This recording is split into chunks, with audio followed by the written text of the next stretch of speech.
지난 4월 노후 계획도시 정비법, 이른바 재건축 특별법이 시행된 이후 일산과 분당 등 일기 신도시 수도권과 달리 지방은 선도지구 지정에서 빠지면서 사업 시기 등에 관심이 높은데요. 내년에 대전시가 기본 계획을 세워 하반기 선도지구 지정 등을 거치면 사업은 이르면 2028년쯤 착수할 수 있을 것으로 예상됩니다. 문은선 기자입니다. 대전의 노후계획도시, 이른바 재건축 특별법 대상은 둔산과 노은, 그리고 법동과 중리동을 포함한 송촌지구입니다. 준공한 지 20년이 넘었고 단일지구로 100만 제곱미터 이상인 곳들입니다. 하지만 기준인 100만 제곱미터가 안 되는 경우도 주변 지역과 묶는 등의 방법이 있는데 주민 동의가 관건입니다.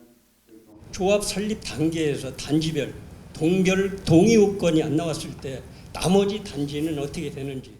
만약에 그렇게 되면은 특별정비 예정구역을 변경해야 되는 상황인 거거든요. 특별정비구역의 분할이라든지 결합 이런 것들도 이제 다루고 있고 그 시 조례에서 정하도록 되어 있습니다.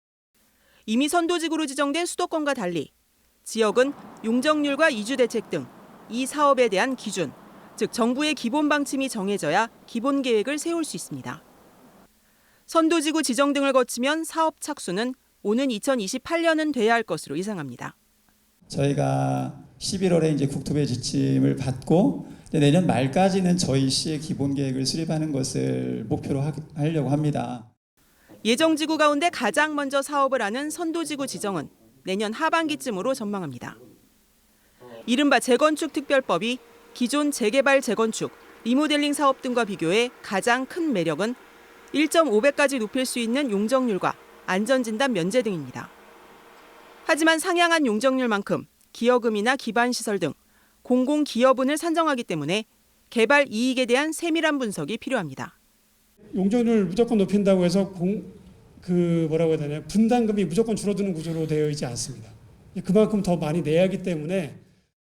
한편 대전시는 앞서 이번 사업과 별개로 17개 장기 택지개발 사업지구 재정비 용역을 추진해 왔습니다.